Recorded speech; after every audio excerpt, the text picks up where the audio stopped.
This is Aaron Freed with Blue Ribbon Flies in West Yellowstone, Montana, and today we're going to be doing an updated video for our Longhorn Beetle pattern. This is a Timco 2302 hook in a size 10.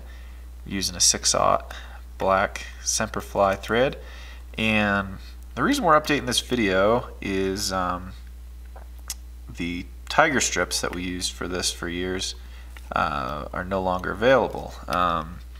And the flies commercially produced by Umpqua, they still glue their own strips, but we're going to show you how to do it without bothering with that today. So first we're going to lay a thread base. We're going to work back to about even with the barb of the hook, and then we're just going to use two separate strips of foam. So I've got a strip of black foam, black 2mm foam, about a little less than a 1/4 inch wide, and a narrower strip of green razor foam. So to start out, we're going to tie in the green razor foam,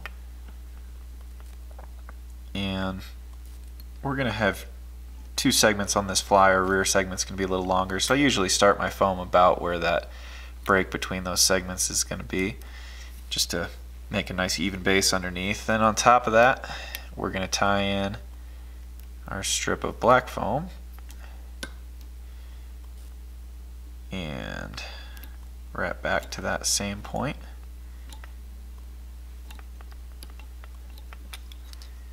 Get that tied down nice and snug. We're going to use our Longhorn Beetle Zelon dubbing, which is black rabbit with some green Zelon mixed in. Makes a nice buggy kind of beetle looking body on there. So add a little bit more, and again we're just going to dub up the length of that foam that we just wrapped down, so that way we don't have to use quite as much dubbing because we've got a nice foam base underneath. So that's going to be the rear segment of our fly. So first we're going to fold down the black foam, get a few wraps on there to secure that. And then we're just going to go ahead and fold that green foam over the top, which gives that kind of green stripe down the middle, as the those tiger strips had that we've used for years. Just to make this a little bit more durable. You don't have to do this, but we're just going to add just a little stripe of glue. Let's just brush on Zap-A-Gap right down there. Lay that down right in the middle of that black strip. And that'll just help hold that together a little bit better. So now we've got our foam in place. We're going to use a bleached deer hair wings, X-Caddis deer hair.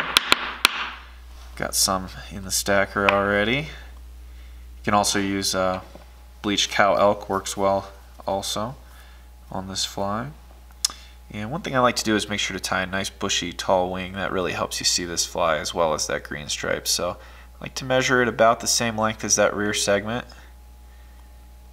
Go ahead and trim I like to trim the butts first, but you can tie it in and then trim the butts after. You just be careful not to trim that green strip of foam out of the way by accident.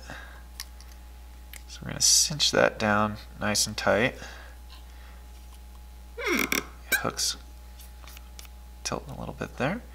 Okay, and then we're going to add some legs. This is just a medium black round rubber.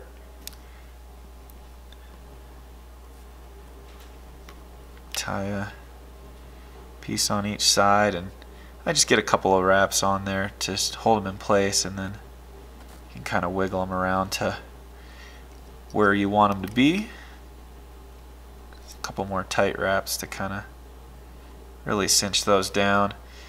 And again, this is just an optional little step to add a little durability here, but I like to just put just a little bit of glue on that thread and get a couple more wraps in there to really lock those legs in place. It's one thing about this fly I've noticed over the years is fish often will grab a leg and pull it right out of there, so that glue will help a little bit with that. On the front end, before we dub the front segment, we're going to tie in 2 strands of black crystal flash for the antenna. And This part's a little bbit tricky. You just pull the foam back, get that wrap down with a few wraps, and then just twist it right up on top of the hook there. And I get a little bit extra to trim out of the way. And then we're going to just take a little bit more of our Ceylon dubbing.